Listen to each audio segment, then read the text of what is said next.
नमस्कार, तो कैसे आप? और देखिए मेरे चेहरे पर बहुत ज़्यादा खुशी भी नहीं है, बहुत ज़्यादा दुःख भी नहीं है।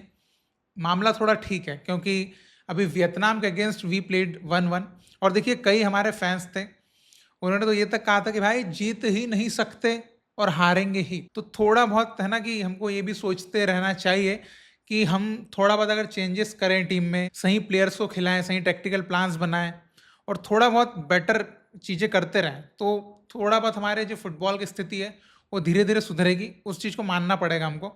लेकिन वही है कि क्या होता है कभी-कभी एकदम चीज़ें विपरीत चली जाती है, कभी-कभी थोड़ी बहुत सही चलती है, तो इस मैच में थोड़ी बहुत सही चली। थोड़ा-सा लक भी हमारे फ़ेवर में रहा इस मैच में, ये भी मैं कह सकता हूँ। और देखिए अगर लास्ट 2 मैचेज़ हम देखते हैं अंडर मनोलो, तो इस गेम में अभी काफ़ी इम्प्रूवमेंट है। लेकिन ज़्यादा इम्प्रूवमेंट मैं कहूँगा इन टर्म्स ऑफ अटैक है। लेकिन अगर आप डिफेंसिव बोलेंगे तो भाई डिफेंसिव तो पैथेटिक। मतलब आप सोचिए इस मैच में भी हम ईज़िली लूज़ कर रहे थे मैच को, ईज़िली। लेकिन लकीली हम नहीं करे लूज़, ये मैं कह सकता हूँ। तो वियतनाम से हमने खेला है 1-1 ड्रॉ, जो कि अगर हम लास्ट मैच से कंपेयर करते हैं जिसमें हमने 3-0 का लूज़ किया था, तो अभी मैं इम्प्रूवमेंट वाली बात पे नहीं जाऊँगा। मैं ये बोलूँगा कि लास्ट टाइम हमने जो बहुत ज़्यादा डिफेंसिव एरर किए थे, हमने क्लियरेंस ही नहीं कर पाए थे। इस बार हमने वो चीज़ें नहीं दोहराई, ये मैं कहूँगा इस बार। क्योंकि इस बार भी दे वर सो क्लोज़ भाई, है ना? बहुत क्लोज़ आए थे वो लोग, अभी आपने देखा गोल मारने के, लेकिन चलिए अच्छी बात रही। अब देखिए मैं थोड़ा-सा टीम के परफॉर्मेंस की और जो चेंजेस वगैरह थे उसके ऊपर बात करना चाहूँगा। सबसे पहले देखिए मैं अगर फॉर्मेशन की बात करें तो बैक 3 से जो खेल रहे थे, चलिए एक अच्छा आइडिया था बैक 3 से खेलने का कि हमको सेंट्रल ज़ोन को थोड़ा कॉम्पैक्ट रखना है, ये एक आइडिया रहा होगा।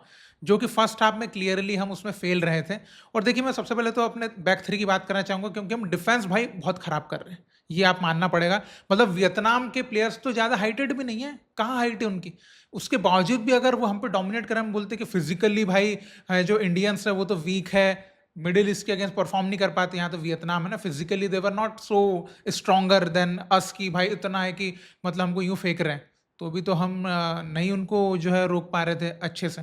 अब देखिए हमारे तीनों के डिफेंडर जो बैक 3 थी हमारी, उसमें देखिए अनवर अली का परफॉर्मेंस डाउन चल रहा है अभी। मतलब वो जो परफॉर्मेंस अनवर अली का रहा करता था कि भाई मिस्टेक्स नहीं, आपको केवल मस्त-मस्त बॉल्स देखने मिलेगी, वो चीज़ों की थोड़ी अभी कमी नज़र आ रही है। उसके बाद अगर हम बात करें भाई सुभाशिष बोस की, टू स्लो, मतलब भाई बहुत स्लो। मैं ये कह सकता हूँ अगर हम यहाँ पे सना सिंह के साथ भी स्टार्ट करते तो वो बेटर आइडिया हो सकता था, बिकॉज़ सुभाशिष भाई इतना स्लो इस मैच में, मतलब हद हद। और राहुल भेके ने भी मिस्टेक्स करी है इस मैच में। तो पूरा बैक 3 में कहूँगा कि मिस्टेक्स पे मिस्टेक्स और काफ़ी बार बीट भी हुए और गोल होने वाले थे, लेकिन लकीली देखिए एक तो पेनाल्टी जो कि रुक गई। गुरप्रीत संधू ने सही जज कर लिया और कुछ सेव्स भी अच्छे निकाले थे। अदरवाइज़ हमारी डिफेंस तो भाई टूट चुकी थी। फुल बैक्स का काम थोड़ा बहुत मैं ठीक कहूँगा क्योंकि हम एज़ अ विंग बैक उनको खेल रहे थे, तो उनको बहुत ज़्यादा अटैक में जाना पड़ रहा था। तो ऑब्वियसली जब आप बैक 3 से खेलेंगे तो आपके विंग पे तो ऑप्शन बनेगा अपोनेंट के लिए। लेकिन फर्स्ट हाफ काफ़ी डिसअपॉइंटिंग था क्योंकि जो एक प्लान रहा होगा वो हुआ नहीं। क्योंकि देखिए मिड से जो है ना भाई डायरेक्टली वियतनाम अटैक क्रिएट कर पा रही थी। मिड में बिल्कुल भी कंट्रोल नहीं था और प्लेयर्स के लिए गैप बहुत बन रहा था, मतलब अपोनेंट्स के लिए गैप बहुत क्रिएट हो रहा था। सुरेश अपुया वहां पर जो है सही से होल्ड अप कर नहीं पा रहे थे और वियतनाम को फर्स्ट हाफ में बहुत अच्छा नहीं कर रही थी, बट हम मिस पास कर रहे थे। हमारे पास अच्छे से कंट्रोल नहीं जम रहा था मैच का, तो इसलिए वियतनाम को चांस मिल रहे थे डायरेक्टली। और जो राहुल भेके जो पेनाल्टी हुई थी, आपने उसमें देखा कि भाई राहुल भेके ने डायरेक्टली पुशी कर दिया था वहां पे। तो यहाँ पर इस चीज़ को समझना पड़ेगा कि हमारे डिफेंडर्स भाई इतने जल्दी कमिट भी ना करें, क्योंकि वहां पर भाई देखिए राहुल भाई के आराम से अगर वहां पे डिले करवाते तो एक बेटर ऑप्शन जाता, मतलब वहां पे। लेकिन लकीली चलिए गुरप्रीत सिंह संधू ने वहां पर सेव कर लिया, अदरवाइज वहां पे भी वो अगर 1-0 चले आते तो थोड़ा मामला, क्योंकि बहुत अर्ली एक गोल कंसीड करना किसी भी टीम के माइंडसेट के लिए, मेंटालिटी के लिए बहुत ही खराब बात हो जाती है। और देखिए जो हमने पहला गोल कंसीड किया था, वहां पे क्लियरली बोल सकते हैं भाई defenders were sleeping. Defence sleep कर रही थी आराम से, मतलब देखिए प्लेयर ने आराम से उसको शूट करने का मौका, टाइम, सब कुछ मिला और आराम से बॉल जो है वो जा रही है। मतलब आप सोचिए ये एक ऐसा गोल था जिसको सारे प्लेयर्स आराम से देख रहे हैं कि भाई मस्त गोल जा रहा है। तो ये था कि हमारी डिफेंस इस मैच में काफी वीक थी। और देखिए फारूक फर्स्ट हाफ से ही वो एक परफॉर्मेंस शो करने का एफर्ट दिखा रहे थे कि भाई फॉरवर्ड रन बनाना। और फर्स्ट हाफ में आपने देखा दो उनके साइड से एक अटैक भी आए थे, मतलब शॉट्स भी आए थे, और फारूक को जो रन्स क्रिएट कर रहे थे वो गोल भी उसी वजह से मिला। कि अब देखिए एक लॉन्ग बॉल डलती है, वहां पर डिफेंडर जो एक एरर करता है, मतलब क्लियरेंस नहीं कर पाता है, फारूक को एक बहुत ही सही चांस मिलता है और बहुत ही क्लेवर फिनिश करते हैं मैं कह सकता हूँ। क्योंकि वहां पर जो है प्रेजेंस ऑफ माइंड आपका क्या कहता है कि कीपर आ गए, आपको किस तरीके से चीकी फिनिश करना है, तो वो फारूक ने बहुत सही तरीके से किया। तो देखिए बहुत टाइम बाद तो फारूक वापस आए हैं इंडिया टीम में और स्कोर के साथ वापसी हुई है, तो ये बहुत अच्छा है उनके कॉन्फिडेंस के लिए, जो कि नेक्स्ट मैचेस के लिए अभी उनका परफॉर्मेंस में एक है ना बूस्ट लेके आएगा। और अभी देखिएगा आप आईएसएल में भी उनका कॉन्फिडेंस दिखेगा आपको, क्योंकि जब आप नेशनल टीम के लिए स्कोर करते हैं ना, तो प्लेयर का कॉन्फिडेंस भाई डोमेस्टिक लेवल पे भी थोड़ा सा ग्रो होता है। और देखिए फर्स्ट हाफ में दोनों ही टीम भाई स्ट्रगल कर रही थी, हालांकि थोड़ा सा अटैकिंग वाइज अगर आप बोले तो वियतनाम वर बेटर, लेकिन सेकंड हाफ में आपने देखा, सेकंड हाफ में भाई कंप्लीटली डोमिनेटिंग परफॉर्मेंस, अगर आप 80 मिनट तक जाते हैं तो वहां तक आप देख सकते हैं इंडियन फुटबॉल टीम ने डोमिनेटिंग परफॉर्मेंस किया।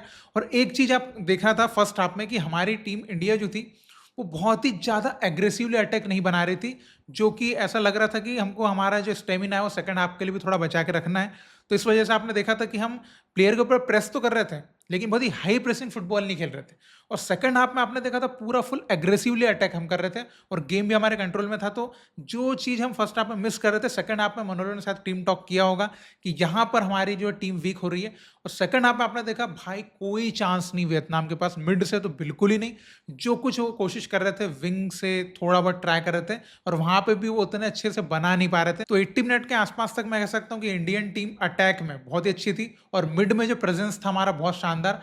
वियतनाम के जो मिडफील्डर्स थे या उनके अटैकर्स थे उनको बिल्कुल भी चांस नहीं दे रहे थे कि वो गेम को अपने कंट्रोल में ले। और जो सेकंड हाफ के अर्ली मिनट्स में हमने जो गोल भी मार दिया था, उससे आपने एक चीज देखी थी कि वियतनाम का थोड़ा कॉन्फिडेंस लो हुआ और हमारे प्लेयर्स का कॉन्फिडेंस थोड़ा और जो है बढ़ गया। तो ये थोड़ा हमको बेनिफिट भी दे गया कि हमने और भी कुछ कुछ अच्छे अच्छे चांसेस बनाए, हालांकि फिनिश नहीं कर पाए। लेकिन देखा 80 मिनट के बाद उनके कुछ अच्छे चांसेस बनना चालू हुए थे। क्यों? क्योंकि उनकी कुछ, ये वियतनाम की मैं गलती भी कह सकता हूँ कि उनके 2-3 जो की प्लेयर्स थे उनको, जिनको उन्होंने या तो बहुत अर्ली सब्स्टिट्यूट करना था या मे बी प्लेइंग में डालना था, उनको उन्होंने जो है बहुत ही लेट लेके आए और उन्होंने ही आने के बाद थोड़ा गेम में इम्पैक्ट लेकर भी आए थे। तो देखिए इस मैच में मैं क्लियरली बोलूंगा तो संधू का बहुत ही सही परफॉर्मेंस रहा, बिकॉज जो एक दो अच्छे सेव्स उन्होंने निकाले वो बहुत ही मतलब कि स्कोरिंग वाले सेव थे, से पेनाल्टी का रोकना और ड्यूरिंग द मैच भी जो कुछ सेव्स उन्होंने निकाले थे। अदरवाइज हम भाई 2-1 में भी लूज कर सकते थे, क्योंकि जिस तरीके से उनके चांसेस बन रहे थे, ये मैं बोलूँगा। और देखिए इस मैच में हमने थोड़ा सा इंप्रूवमेंट देखा हमारी टीम में। एक तो कि लाइनअप जो चेंज किया मनोलो ने, तो यहाँ पर आप देख सकते हैं कि मनोलो भाई जो प्लेयर्स नहीं परफॉर्म कर रहे हैं उनको चांस नहीं देंगे, ये आप क्लियरली देख सकते हैं। अभी आप अगले मैच में भी देखिएगा, इस मैच में जिन प्लेयर्स ने अच्छा परफॉर्म नहीं किया होगा उनको भी रिप्लेस किया जाएगा। तो ये चीज़ मुझे थोड़ी स्लाइटली अभी सही लग रही है कि परफॉर्मेंस करो तो आप प्लेइंग में जाओगे, आपको चांस मिलेगा, नहीं करोगे तो आप जो है बाहर बैठोगे या धीरे धीरे उनको जो है वो रिप्लेस भी किया जा सकता है दूसरे प्लेयर्स से। तो आज के मैच का अगर एक कंक्लूजन निकाला जाए, देखिए डिफेंस बहुत ही बेकार रही, इसके ऊपर हमको और अच्छा काम करना पड़ेगा। और देखिए एक चीज है कि हमारे दोनों हाफ के परफॉर्मेंसेस जो है थोड़े डिफरेंट जा रहे हैं, तो उसमें थोड़ी कंसिस्टेंसी लाना है कि भाई फर्स्ट हाफ से हमको वो वाला परफॉर्मेंस लाना है जो हम सेकंड हाफ में कर पा रहे हैं। बिकॉज अगर हम वहां पे ये परफॉर्म करेंगे, अगर वहीं हमको गोल मिल जाए तो हम बहुत ज़्यादा बेटर स्कोर मार्जिन भी ले सकते हैं, मे बी सेकंड हाफ में और गोल स्कोर मारे और अगली टीम के ऊपर थोड़ा प्रेशर भी बिल्ड कर सकते हैं। और आज जो मिड में और जो आगे अटैक में प्लेयर्स लाइनअप में थे, काफी ठीक ठाक परफॉर्मेंस लगा मुझे उनका, आपने भी देखा। अब देखिए यहाँ पे मैं एक और चीज ये कहना चाहूंगा कि जो इन्फॉर्म प्लेयर्स है अभी आईएसएल में, आप उनको और लेकर आ सकते हैं अगले जो मैचेस आएंगे उनमें, क्योंकि अभी आप यहाँ पर ये देख सकते हैं आपने कई प्लेयर्स को कैंप में भी लिया, तो जो प्लेयर्स परफॉर्म नहीं कर पा रहे हैं आप उनको रिप्लेस करते जाइए जो फॉर्म में प्लेयर्स है आईएसएल में, भले वो यंग प्लेयर हो सकता है। अब यहाँ पर एक्सपीरियंस को यंग प्लेयर से रिप्लेस करने में कोई दिक्कत नहीं, बिकॉज परफॉर्मेंस जो दे रहा है भाई उसको रखना ज़्यादा बेटर है। तो आपको मनोलो जो है अगले मैच में ये चीज़ हमको देखने को मिलेगी कि भाई अभी जो और यंग प्लेयर्स को चांस मिले जो कि परफॉर्मेंस दे रहे हैं। क्योंकि अभी आपने देखा अभी जो कई प्लेयर्स थे जो परफॉर्म नहीं भी कर रहे थे, अभी पहले क्या हो रहा था कि कंटिन्यूसली उन्हीं को खिलाया जा रहा था, मतलब कैंप में दूसरे प्लेयर्स को चांस मिलता ही नहीं था। इस वजह से क्या हो रहा था कि भाई सेम प्लेयर्स थे, उनको ऐसा था परफॉर्म करो नहीं करो हम तो इंडिया टीम में भाई सेट है, लाइफ मेंबरशिप हमारे पास, जब तक हम संन्यास नहीं लेंगे हम तो रहेंगे। तो ये चीज़ हमको थोड़ा हटाना पड़ेगा। परफॉर्मेंस के बेसिस पे, मतलब मेरिट पे आप जो है खेलोगे, मतलब कैंप में भी कॉल अप उन्हीं को मिलेगा जो भाई परफॉर्म कर रहे हैं उधर भी। और जो प्लेयर्स को आप कॉल अप दे रहे हैं, अब मान के चलिए वो इंडिया टीम में खेल ही नहीं पा रहे क्योंकि काफ़ी टाइम से इंडिया टीम में लेकिन परफॉर्मेंस नहीं आ रहा है, तो भाई उनको भी रख के फ़ायदा क्या है?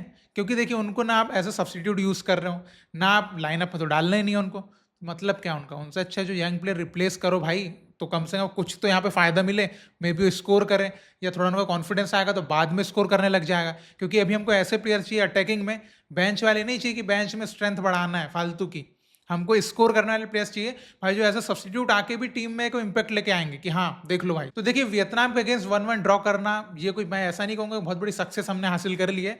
ये बस एक शुरुआत है कि अंडर मनोलो अभी हम धीरे धीरे एक पॉजिटिविटी की तरफ बढ़े, मतलब मैं ये कहना चाहूंगा। और हमको सारे एरियाज पे भी वर्क करना है और खासकर डिफेंस पे वर्क करना है ज्यादा, क्योंकि डिफेंसिव एरर्स थोड़े ज्यादा हो रहे हैं, ये आप पिछले मैचेस में भी आपने देखा। तो चलिए अच्छी बात ये रही कि हमने अवे में खेला वियतनाम के अगेंस्ट उनके क्राउड के सामने और हमने मैच ड्रॉ किया, तो ये हमारी टीम के लिए भी अच्छा है और कोच के लिए भी अच्छा है कि चलो एक पॉजिटिविटी आ रही है अभी टीम में भी और सारे स्टाफ में भी।